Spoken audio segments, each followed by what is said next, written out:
All I'm offering is the truth, nothing more. The Miracles of Your Mind by Joseph Murphy. Publisher's Preface. In this extraordinary book, Dr. Murphy reveals the inner workings of the subconscious mind and makes this book one of the most practical guides in overcoming the troubles that beset mankind. The amazing results, miracles, some might call them, reported by those who attended Dr. Murphy's lectures on the miracles of the subconscious mind, brought hundreds of others who wanted to learn how to tap the infinite power of the subconscious mind. In this book, you will find practical techniques for achieving health, wealth, peace, and harmony from the chapter on the subconscious mind and health. In using the subconscious mind, you infer no opponent. You use no willpower. You use imagination, not willpower. You imagine the end and the freedom state. You will find your intellect trying to get in the way, but persist in maintaining a simple, childlike, miracle-making faith. Picture yourself without the ailment or problem. Imagine the emotional accompaniments of the freedom state you crave. Get out all of the red tape from the process. The simple way is always the best. You desire a happier, fuller, and richer life. Begin to use this miracle working power and smooth your way in daily affairs, solve business problems, and bring harmony in family relationships. Be sure that you read this book several times. Let the author show you in these many chapters how this wonderful power works and how you can draw out the hidden inspiration and wisdom that is within you. Learn the simple techniques of impressing the subconscious mind. Follow the new scientific way in tapping the infinite storehouse. Read this book carefully, earnestly, and lovingly. Prove to yourself the amazing way it can help you. It could be the turning point in your life. Chapter 1. How your own mind works. Man has only one mind, but he has two distinct phases or functions of the one mind. Each phase is characterized by its own phenomena, which is peculiar to itself. Each of these minds is capable of independent action as well as synchronous action. We call one the objective mind because it deals with external things, and the other is the subjective mind. The subjective mind is amenable and controlled by suggestion of the objective or conscious mind. The objective mind takes cognizance of the objective world. The media of observation are the five physical senses. The objective mind is your guide in your contact with the environment. We gain knowledge through the five senses. The objective mind learns through observation, experience, and education. The greatest function of the conscious mind is that of reasoning. Look around Los Angeles. You come to the conclusion that it is a beautiful city based upon your observation of the parks, the buildings, the beautiful structure, the lovely flower gardens, etc. This is the working of your conscious or objective mind. The word objective means that it deals with objective things. The subjective mind takes cognizance of its environment by means independent of the five physical senses. The subjective mind, or the subconscious mind, either term may be used, perceives by intuition. The subconscious mind is the seat of your emotions. We know without a doubt that it performs its highest functions when the objective senses are in abeyance. It is the intelligence that makes itself manifest when the conscious mind is suspended or in a sleepy, drowsy state. The subconscious mind sees without the use of the eyes. It has the capacity of clairvoyance and clairvoyance. The subconscious mind can leave the body, travel to distant lands, and bring back intelligence, oftentimes of the most exact and truthful character. Through the subconscious mind, you can read the thoughts of others, even to the minutest details. Read the contents of sealed envelopes and closed safes. The subconscious mind has the ability to apprehend the thoughts of others without the use of the ordinary objective means of communication. So, it is of the greatest importance that we understand the interaction of the conscious and subconscious mind in order to learn the true art of prayer. Now, there are many terms used in describing the objective and the subjective mind. They are, as we told you, called the conscious or subconscious mind, the waking or sleeping mind, the surface self or the deep self, voluntary mind or involuntary mind, the male and the female, and many other terms. Remember, there is only one mind having two phases or functions. The subjective mind is always amenable to suggestion. It is controlled by suggestion. We must recognize that the subconscious mind accepts all suggestions. It does not argue with you, but it fulfills your wishes. All things that have happened to you are based on thoughts impressed on the subconscious mind through belief. The subconscious mind will accept your beliefs and your convictions. It is like the soil. It will accept any seed that you deposit in it, whether it is good or bad. Remember, anything that you accept as true and believe in will be accepted by your subconscious mind and brought into your life as a condition, experience, or event. Ideas are conveyed to the subconscious mind through feeling. We will use an illustration. The conscious mind is like the navigator or man at the bridge of a ship. He directs the ship and signals orders to the men in the engine room, which consists of all of the boilers, instruments, gauges, etc. The men in the engine room do not know where they are going. They follow orders. They would go on the rocks if the man on the bridge issued faulty or wrong instructions based on his findings with a compass, sextant, or other instruments. The men in the engine room obey him because he is the director. They do not talk back to the captain. They simply carry out orders. The captain is the master of the ship. His orders are followed out. Likewise, your conscious mind is the captain, the master of your ship. Your body and all of your affairs represents the ship. Your subconscious mind takes the orders you give it based upon your belief and suggestions accepted as true. Another simple illustration is this. When you repeatedly say to people, "I do not like mushrooms," then the time comes for you to be served mushrooms. You get indigestion because your subconscious mind says to you, "The boss does not like mushrooms." This is an example probably amusing to you. Nevertheless, this is an example of the relationship between the conscious and subconscious mind. When a woman says, "I wake up at 3 o'clock if I drink coffee at night," whenever she drinks it, the subconscious mind nudges her as if to say, "The boss wants you to stay awake tonight." The heart is called the subconscious mind in ancient allegories. The Egyptians knew that the heart was the subconscious mind, but they did not call it by that name. The Chaldeans and the Babylonians called it by different names. You can impress your subconscious mind, and your subconscious mind will express what is impressed upon it. Any idea that is emotionalized or felt as true will be accepted by your subconscious mind. If you want a healing, for example, get silent, relax, breathe easily, immobilize your attention. Think of the healing power within your subconscious mind. Affirm that the organ of your body is healing now. As you do that, there must be no resentment or bitterness in your heart. You must forgive everyone.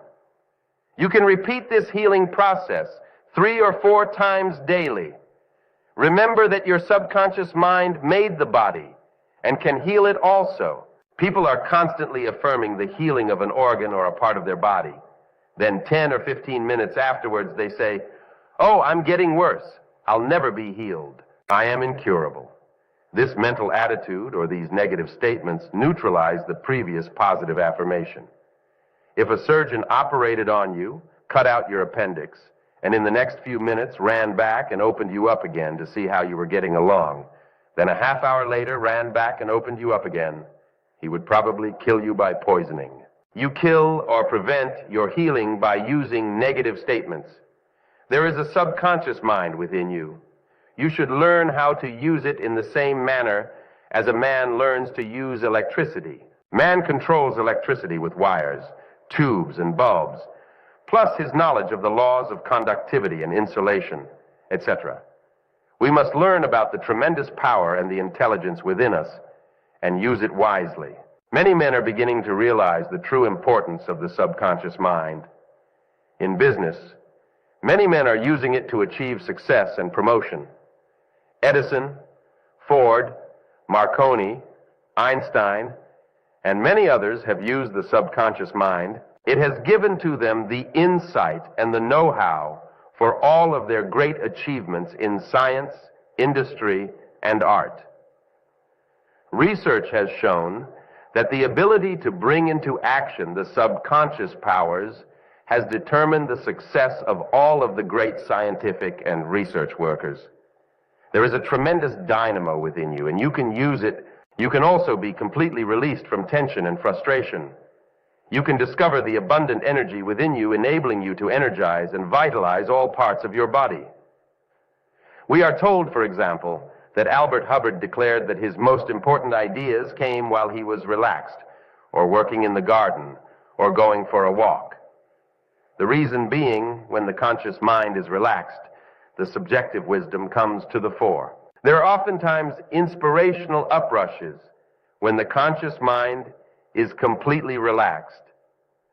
How often have you wondered at night what the answer to a particular problem was? And when you turned the request over to the subconscious mind, it gave you the solution in the morning. This is the meaning of the old adage, night brings counsel. If you want to wake up at 7 o'clock in the morning and you suggest 7 o'clock to the subconscious mind will wake you at 7 o'clock on the dot.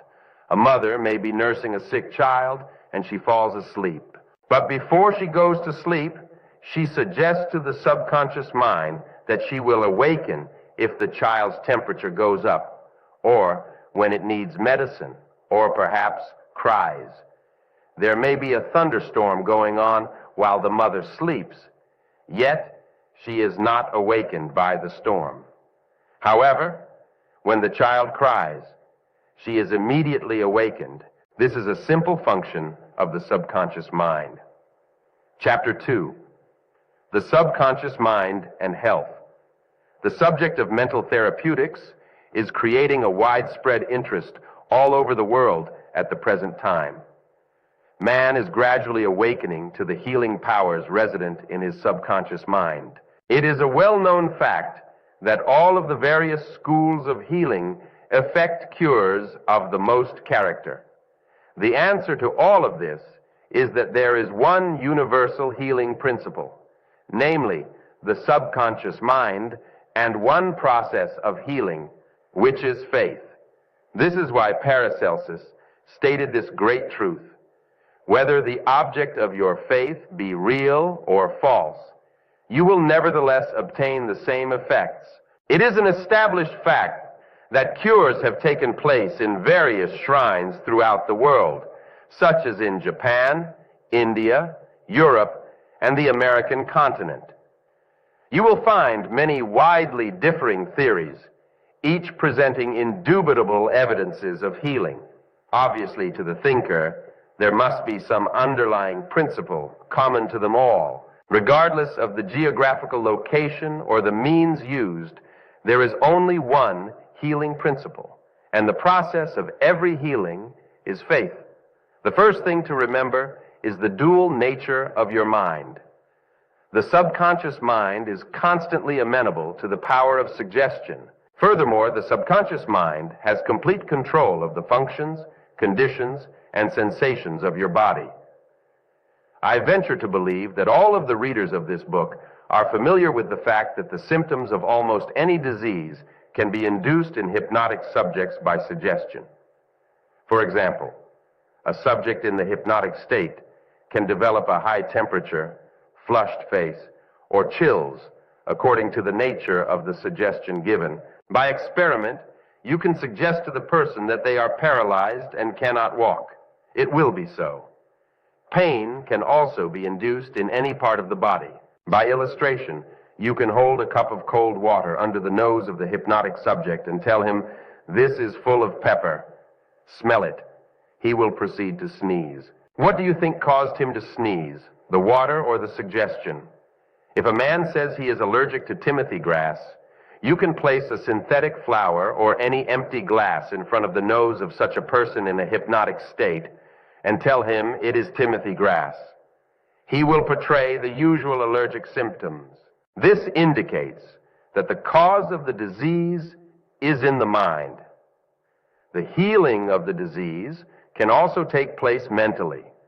We realize that remarkable healings take place through osteopathy, chiropractics, medicine, and naturopathy, as well as through all of the various churches. But we maintain that all of these healings are brought about through the subconscious mind, the only healer there is. Notice how it heals a cut on your face caused by shaving. It knows exactly how to do it. The doctor dresses the wound, he says. Nature heals it. Nature refers to natural law, the law of the subconscious mind, or self-preservation, which is the function of the subconscious mind. The instinct of self-preservation is the first law of nature. Your strongest instinct is the most potent of all autosuggestions. You have just learned that you can induce disease in your own body or that of another through suggestion in defiance of your natural instincts. It is perfectly natural and obvious that suggestions in harmony with instinctive autosuggestion would have greater power. It is easier to maintain and restore health than it is to bring about sickness in the body. The faith that brings about healing is a certain mental attitude, a way of thinking, an inner certitude, an expectancy of the best. In the healing of the body, it is, of course, desirable to secure the concurrent faith of both the conscious and subconscious mind, however. It is not essential if the person will enter into a state of passivity and receptivity by relaxing the mind and the body and getting into a sleepy state. I have known people who have completely denied matter in their bodies, yet they received marvelous healings. I have known others who said the world was real, that matter was real, and that their bodies were real. They, likewise, have had wonderful healings. The point is that any method, technique, or process you may use which will bring about a change in the mind or a new mental atmosphere is legitimate. Results will follow. Healing is due to a changed mental attitude or to a transformation of the mind. Paracelsus said, "Whether the object of your faith be true or false, you will nevertheless obtain the same effects. Thus, if you believe in the bones of saints to heal, or if you believe in the healing power of certain waters, you will get results.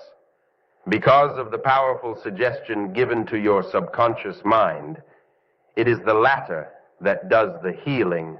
The witch doctor, with his incantations, heals by faith also. Any method which causes you to move from fear and worry to faith and expectancy will heal. True scientific mental healing is brought about by the combined function of the conscious and subconscious mind, scientifically directed. The man who denies the ulcer on his hand, though he has one, who even denies his body, and who says all that is visible and tangible has no real existence, may get a healing, all of this would be absurd to you. The question arises, how does the man get a healing when he protests against such statements, claiming they insult his intelligence? The reason is very obvious. When you know how the subconscious mind works, the man is asked to relax his mind and body, to get into a quiet, passive, receptive state. Then the objective senses are partially suspended and in abeyance. He is in a sleepy state, and the subconscious mind is amenable to suggestion. The practitioner then suggests wonderful words of perfect health which enter his subconscious mind. The client finds immense relief and perhaps a complete healing. The practitioner is not handicapped by antagonistic autosuggestions of the patient, arising from objective doubt of the power of the healer or the correctness of the theory. In the sleepy, drowsy state of the conscious mind, resistance is reduced to a minimum, hence results follow. There are a great number who claim that because their theory produces results, it is therefore the correct one. This, as explained in this chapter, cannot be true. You know there are all types of healing. Mesmer and others healed by claiming they were sending forth a certain magnetic fluid. Other men came along and said all of this was nonsense, that the healing was due to suggestion. All of these groups, such as psychiatrists, psychologists, osteopaths, chiropractors, physicians, and all churches are using the one universal healing power resident in the subconscious mind.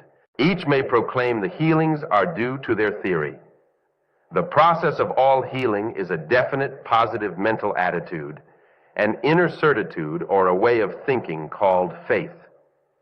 Healing is due to a confident expectancy, which acts as a powerful suggestion to the subconscious mind, releasing its healing potency. One man does not heal by a different power than another.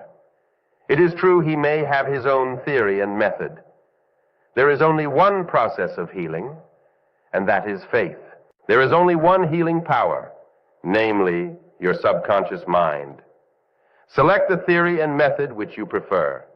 You can rest assured, if you have the faith, you shall get results.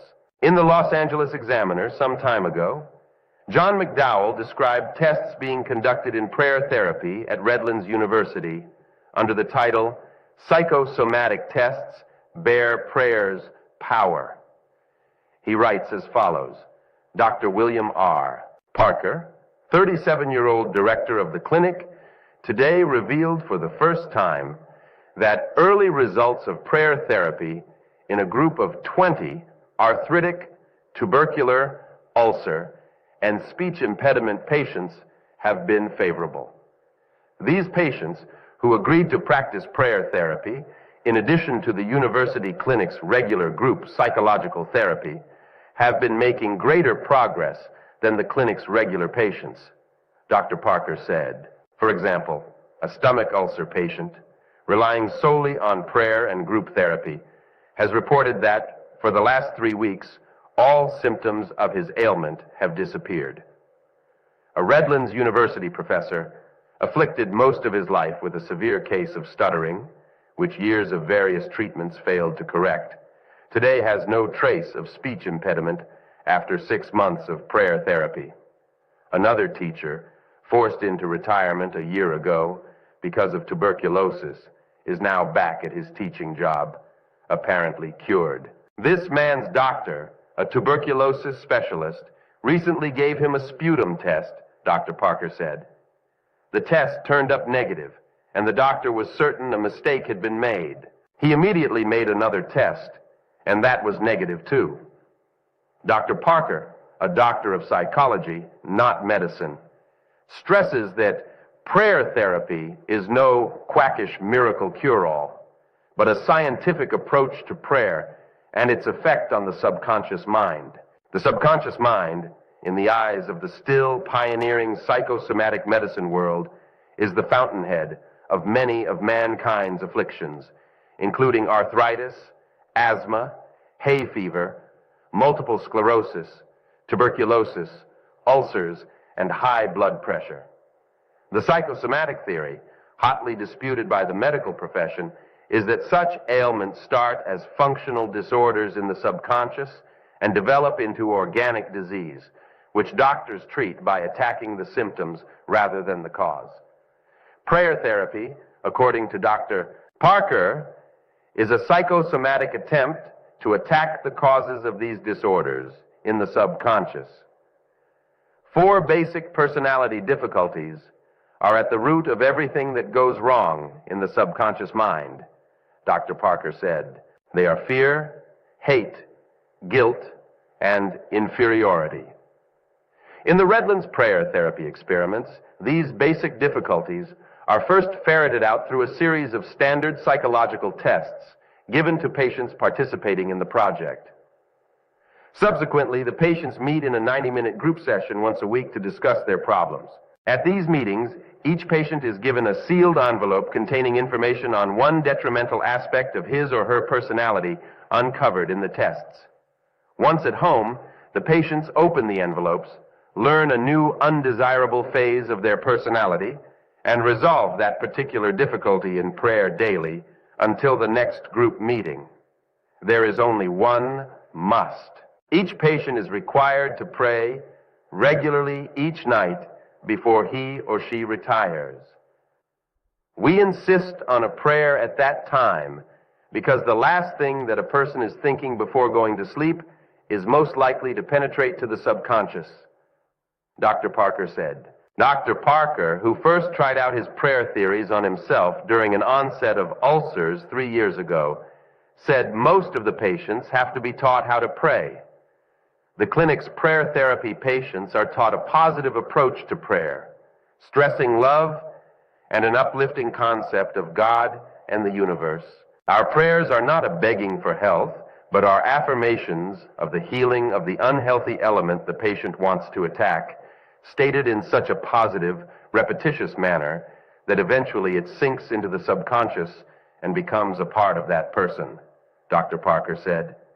In that manner, through prayer, destructive aspects within the subconscious can be attacked and eventually overcome, thus eliminating the basic causes of their physical ills.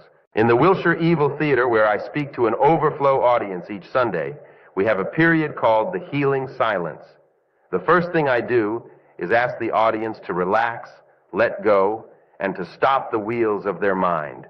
The purpose is to quiet down the doubting Thomas, conscious mind, and insert a new idea such as health, peace, joy, and abundance into the receptive minds of the listeners. Those who are impregnated will give birth to a healing or an answer to their prayer. This is the kinetic action of the subconscious mind. Many report excellent results every Sunday, as attested to by grateful letters. I would like to stress a few important factors here relative to the workings of the subconscious mind. A man came to me one time and asked me why it was, when he kept on saying to himself, "I have no headache," that the pain did not go away. The subconscious mind will not easily accept this contradiction. It accepts only what you believe and feel as true or accept as possible. If you mentally accept the possibility of the execution of your idea, the subconscious will cooperate. In order to impress the subconscious mind, you must gain its cooperation. If you can convince the subconscious mind you have no headache, the headache will go away. I suggested to him this method. Declare, "It is passing away," over and over again, quietly and peacefully. In this way, he would be better able to sell the idea or conclusion to the wise deep self called the subconscious mind. He got results, he added something to it, it will never return. For years, he has never had any migraine attacks from which he suffered frequently.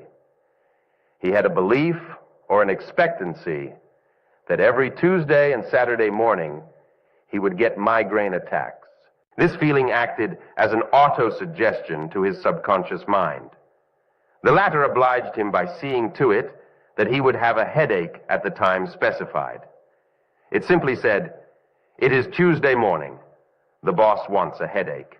The negative suggestion was removed by the above counter-suggestion. Here is another instance. A very brilliant woman came to me some years ago stating that she had psoriasis on her body, which would go away by applying an ointment, but that as soon as the salve was discontinued, it would return. She was not resenting anyone. She was very religious and seemingly well-balanced emotionally. In talking to her, I discovered that she lived in constant fear of its return. As a matter of fact, this was a very powerful suggestion to her subconscious mind. Since it is controlled by suggestion and belief, it responded accordingly, She would affirm to her 3 times a day, I am whole, pure, and perfect. My skin is perfect. I am healed. Nothing happened. You can readily see what happened in her case. Every time she said, my skin is perfect, it started a quarrel in her mind. Something within her said, no, your skin is not perfect. The following technique worked for her in a wonderful way. She started to say for 5 or 10 minutes, 3 or 4 times a day, it is changing now for the better. This created no quarrel in her conscious or subconscious mind. Results followed. It gradually disappeared and it has never returned. I am sure she ceased suggesting its return. What I fear most has come upon me. Trust the subconscious mind to heal you. It made your body and it knows all of its processes and functions. It knows much more than your conscious mind about healing and restoring you to perfect balance. The subconscious mind, sometimes called the deep self, knows more about your body than all the wisest men in the world. Never try to coerce or force the mind. We do not infer that some people who say, I am whole, pure, and perfect, do not get results. Of course they do, because they succeed in convincing themselves of it. Blind belief and faith will bring results due to the subjective faith of the individual. A psychologist friend of mine told me that one of his lungs was infected. X-rays and analysis showed the presence of tuberculosis. At night, before going to sleep, he would quietly affirm, every cell, nerve tissue, and muscle of my lungs are now being made whole, pure, and perfect. My whole body is now being restored to health and harmony. These are not his exact words, but they represent the essence of what he said. A complete healing followed in about a month's time.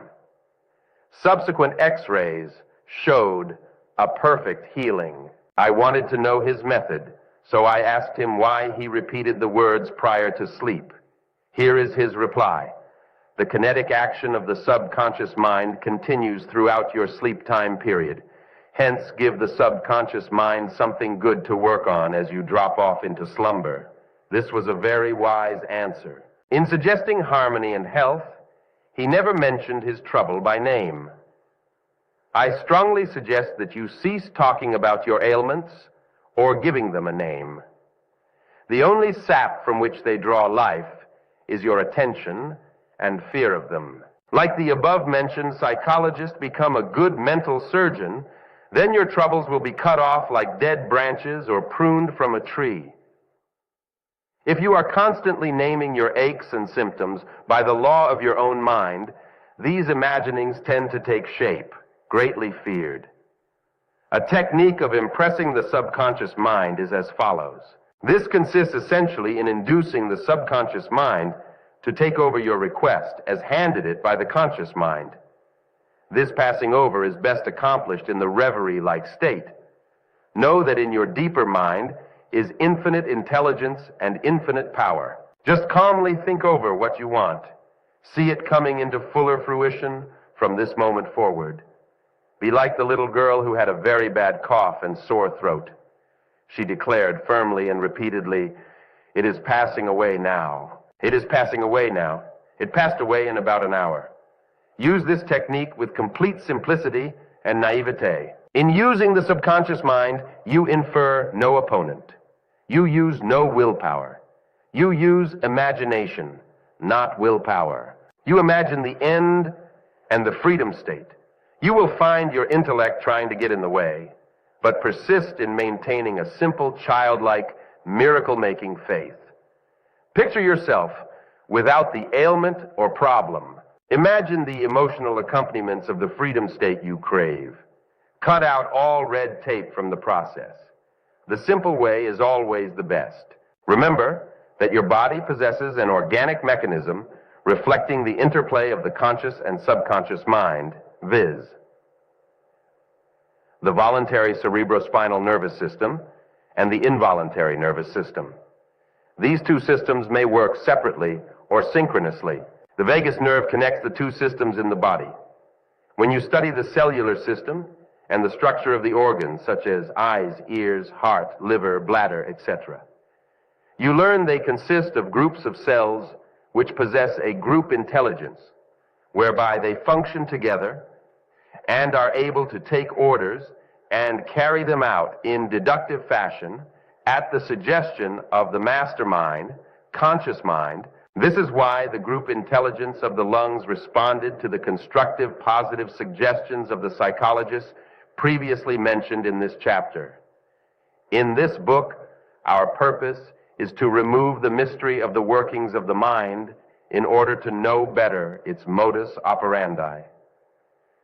In the relaxed state, the subjective mind comes to the surface and begins to work on the correct patterns suggested by the healer.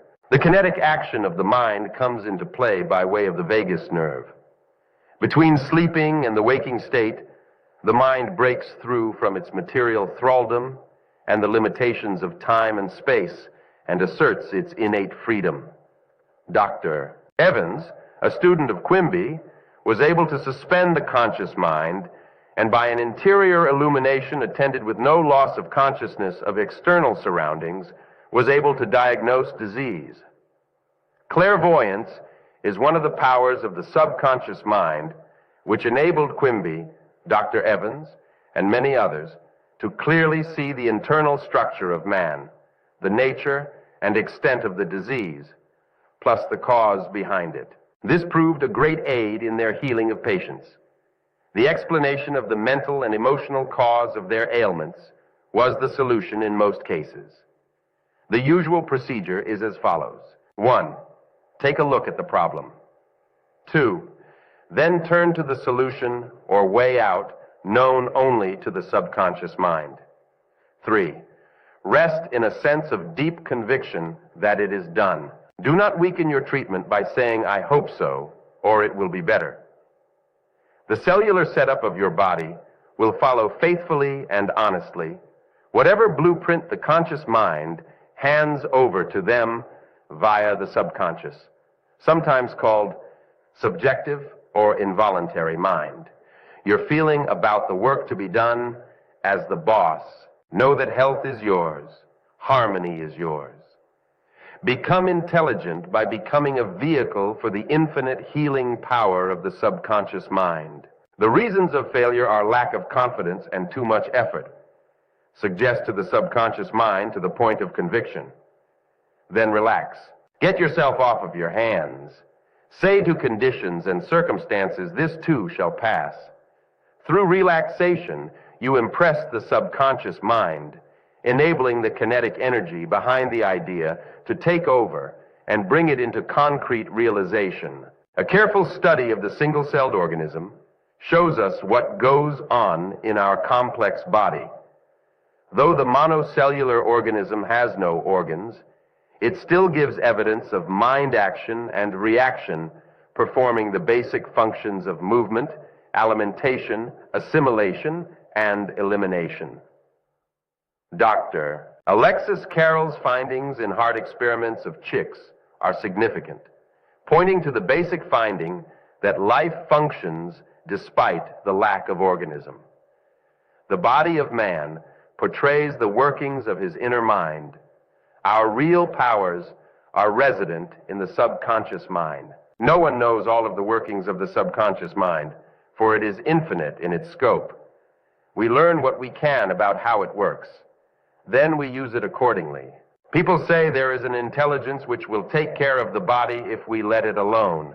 This is true, but the difficulty is that the conscious mind always interferes with its five-sense evidence based on outer appearances, leading to the sway of false beliefs, fears, and mere opinion. When fear, false beliefs, and negative patterns are made to register in the subconscious mind through psychological emotional conditioning, there is no other course open to the subconscious mind except to act on the blueprint specification offered to it. The subjective self within you works continuously for the general good, reflecting an innate principle of harmony behind all things.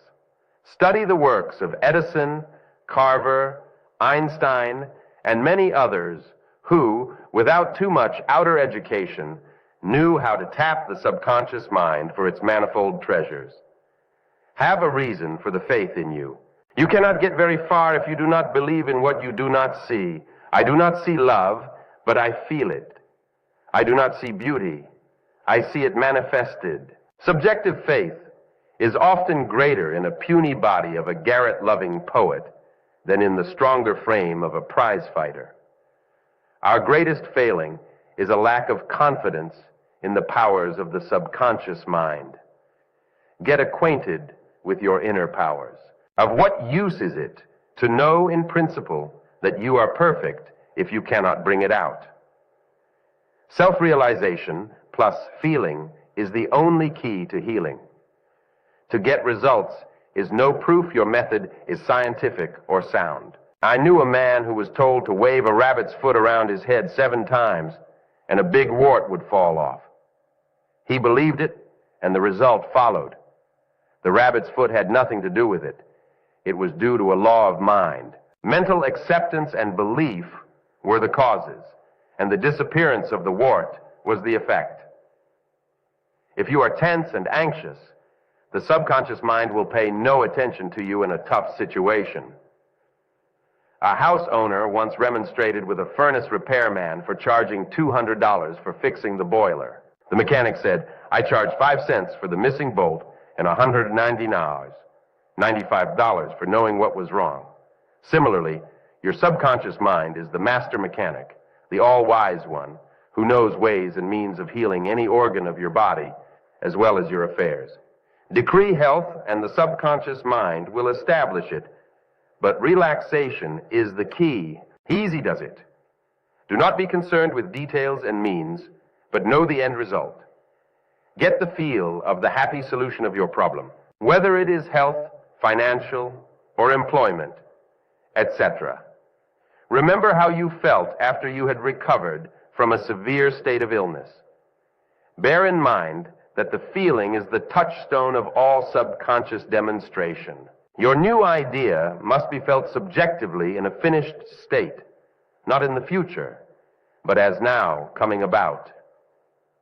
One of our students who attended our lectures on the miracles of the mind had severe eye trouble, which the doctor said necessitated operation.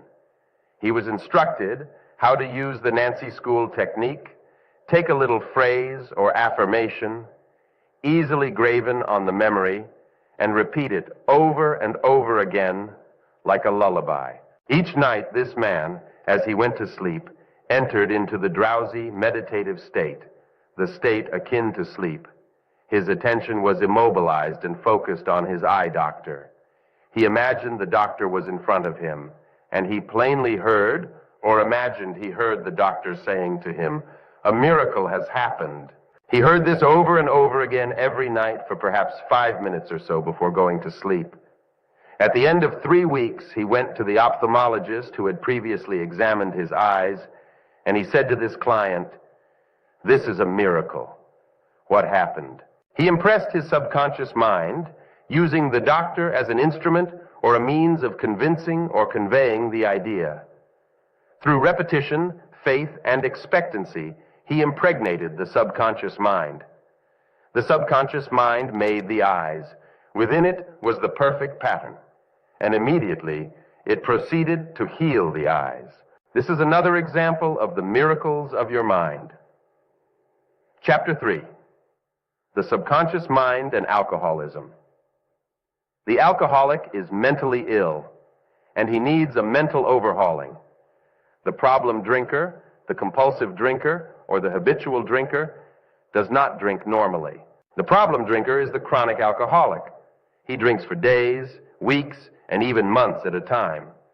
The alcoholic says that a passion seizes him periodically to drink. He is a victim of a habit because the acts leading to intoxication have been repeated so often. He has established a subjective pattern in his subconscious mind. Because the alcoholic has already yielded to his craving, he fears that he will yield once more. This contributes to his repeated falls due to the suggestions given to his subconscious mind. It is his imagination which causes the alcoholic to return to drinking intermittently. The images which have been impressed on his subconscious mind begin to bear fruit. He imagines a drinking bout in which glasses are filled and drained. Then he imagines the following sense of ease and enjoyment, a feeling of relaxation. If he lets his imagination run wild, he will go to the bar or buy a bottle. The drinker uses effort and willpower to overcome the habit, or cause, as he calls it. The more effort or willpower he uses, the more hopelessly engulfed does he become in the quicksand. Effort is invariably self-defeated, eventuating always in the opposite of what is desired. The reason for this is obvious. The suggestion of powerlessness to overcome the habit dominates his mind. The subconscious mind is always controlled by the dominant idea. The subconscious mind will accept the strongest of two contradictory propositions. The effortless way is the best. The first drink starts the alcoholic off. This is due to a subconscious tendency or urge established through habit. There is a law of reversed effort, which was explained by the French School of Therapeutics in 1910. It means this: when your desire and your imagination are in conflict, the imagination invariably gains the day. For example, you will hear an alcoholic say, "I took a lot of pains. I tried so hard. I forced myself. I used all the willpower I had," etc. He has to be made to realize that herein lies his error. Then he begins to conquer the habit. If, for example, you were asked to walk a plank on the floor, you would do so without question. Now suppose the same plank were placed 20 feet up in the air between two walls.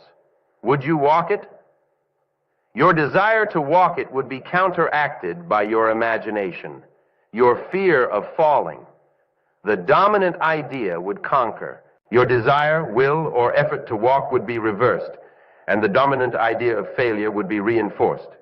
If a man says, "I want to give up alcohol, but I cannot," he may wish to give it up, but the harder he tries, the less he is able. Never try to compel the subconscious mind to accept your idea by exercising willpower. Such attempts are doomed to failure. The subconscious mind accepts the dominant of two contradictory statements. It is like the man who is poverty-stricken, saying, "I am wealthy." In most instances, his statement makes him poorer. The simple reason for this is that his belief in poverty is much greater than his belief in abundance. So he is suggesting more lack to himself each time he makes the statement.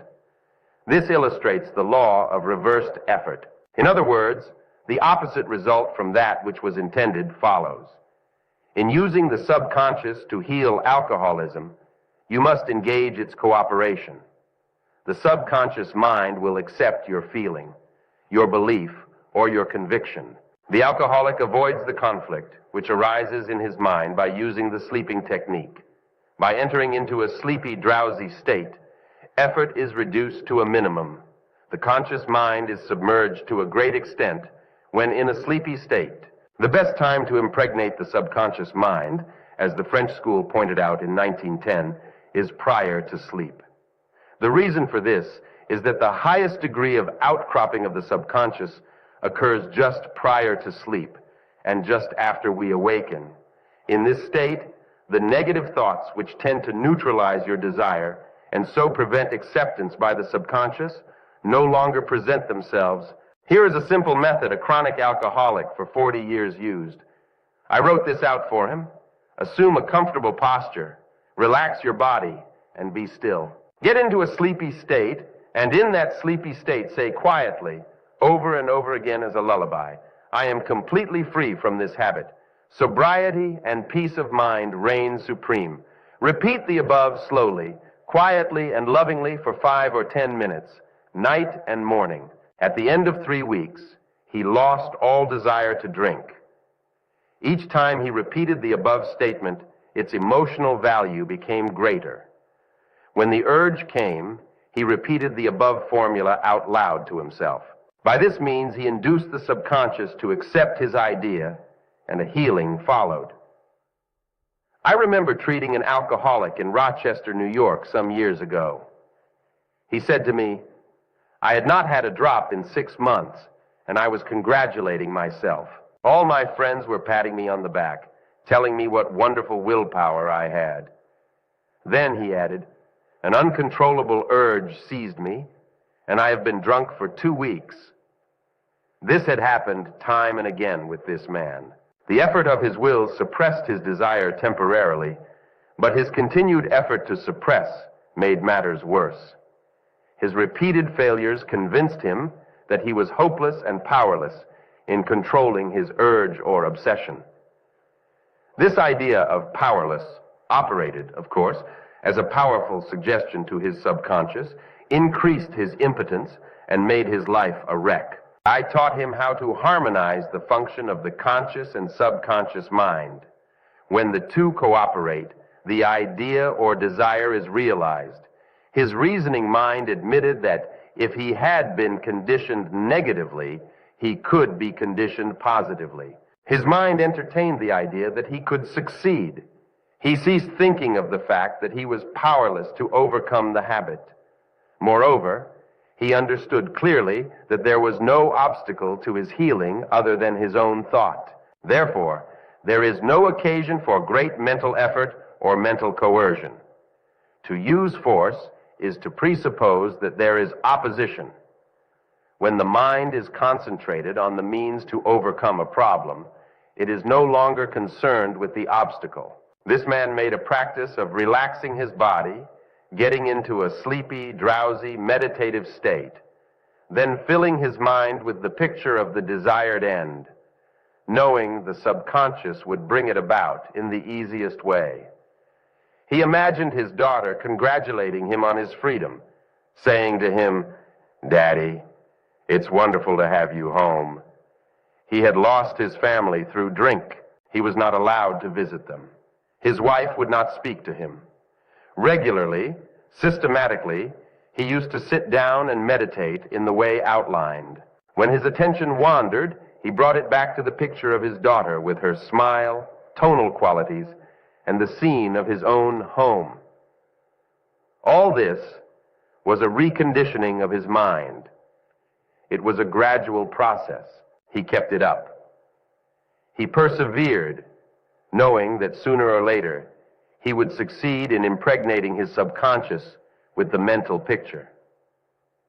I told him the conscious mind was the camera, and his subconscious was the sensitive plate on which he registered and impressed the picture. This made a profound impression on him. His whole aim was to impress the picture and develop it in his mind. Your film is developed in the dark. Likewise, your mental picture is developed in the dark house of the subconscious mind. Realizing his conscious mind was the camera, he used no effort. There was no mental struggle. He quietly adjusted his thought and focused all his attention on the scene before him. He became absorbed in its reality, somewhat like a sponge absorbing water. It's a sort of mental absorption whereby you are completely identified with the picture. Sometimes you are so engrossed or absorbed in reading a newspaper article, you can't hear a loved one speak to you. He got into this mental atmosphere, repeated it frequently, and knew a healing would follow. When the temptation to drink came, he knew it was his imagination taking him back to the drinking bout, so he would switch off that scene, cut the film, so to speak, and see his daughter, feel her embrace, and hear her voice. The secret of his success was that he confidently expected to experience the picture he was developing in his mind.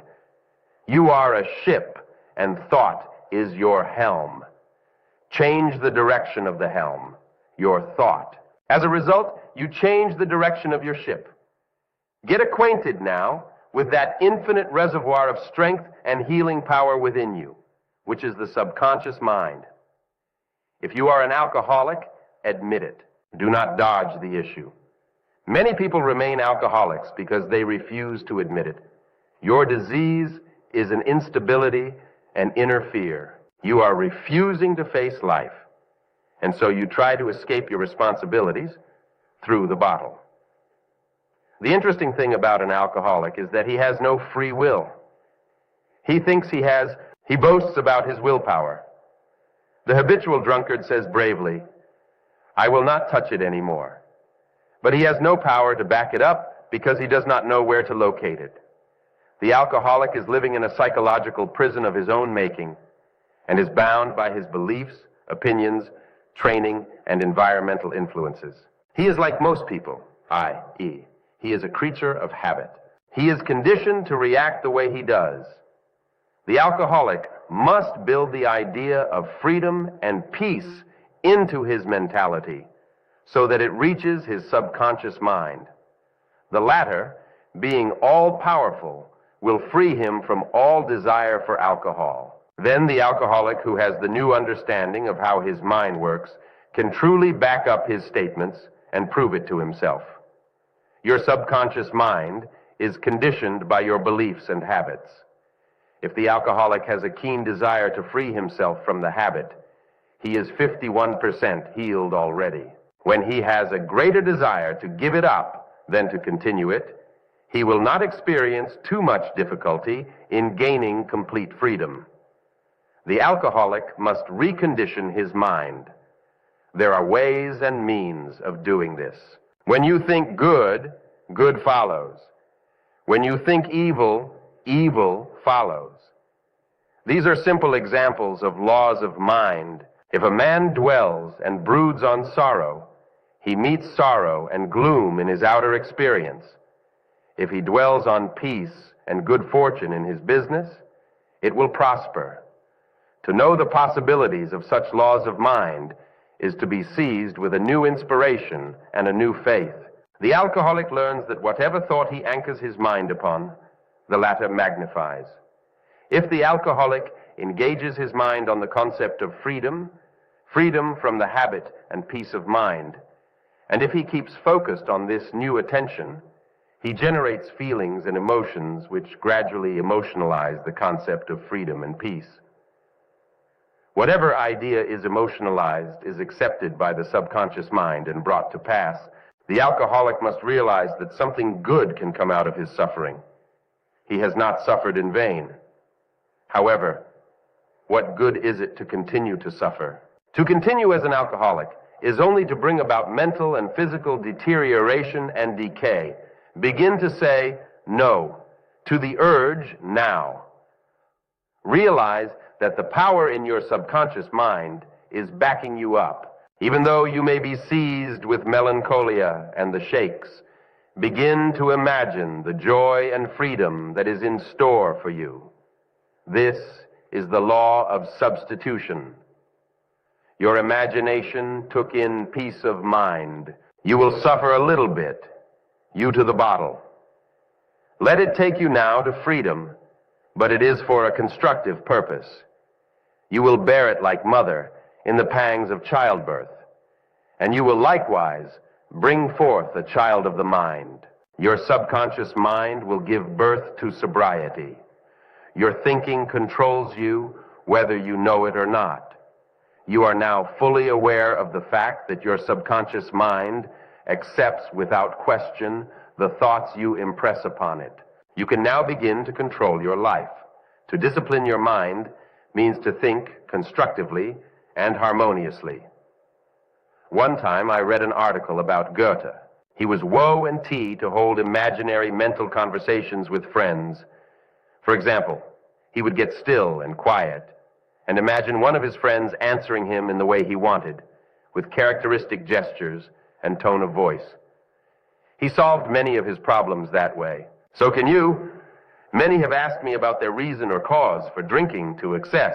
There are, of course, many reasons. It may be that a man is resenting his wife, or his job, or his employer. Maybe he is jealous, or he has an inferiority or rejection complex. I have discovered in treating alcoholics that there is nearly always a deep sense of guilt. I am now thinking of a married man with 4 children, supporting and secretly living with another woman during his business trips. He was ill, nervous, irritable, cantankerous, and could not sleep without drugs. He had pains in numerous organs of his body, which doctors could not diagnose. He was a confirmed alcoholic when I saw him. The reason for his periodic sprees was a deep unconscious sense of guilt. He had violated the ancient code, and this troubled him.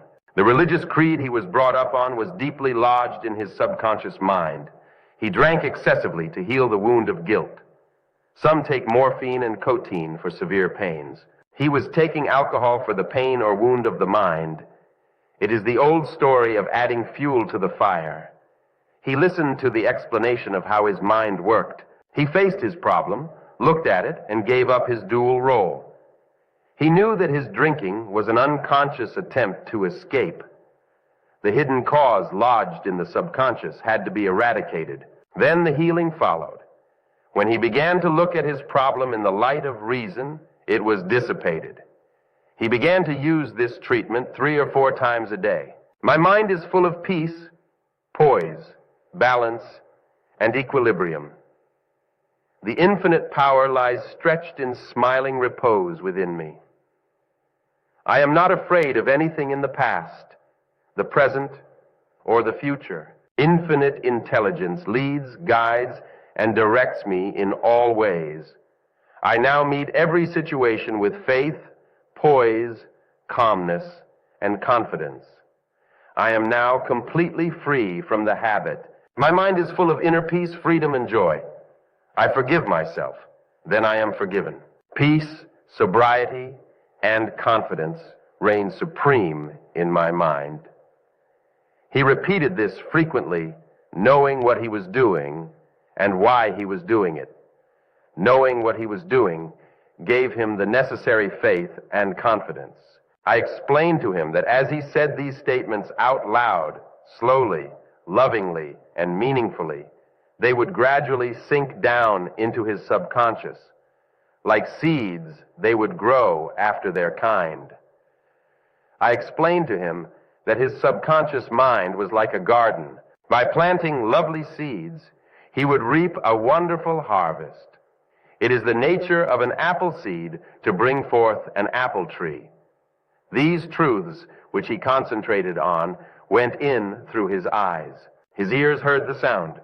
The healing vibration of these words reached his subconscious mind and obliterated all the negative mental patterns which caused all the trouble. Light dispels darkness. The positive thought destroys the negative. He became a transformed man within a month. Of course, as you know, people will give you all manner of excuses or alibis as to why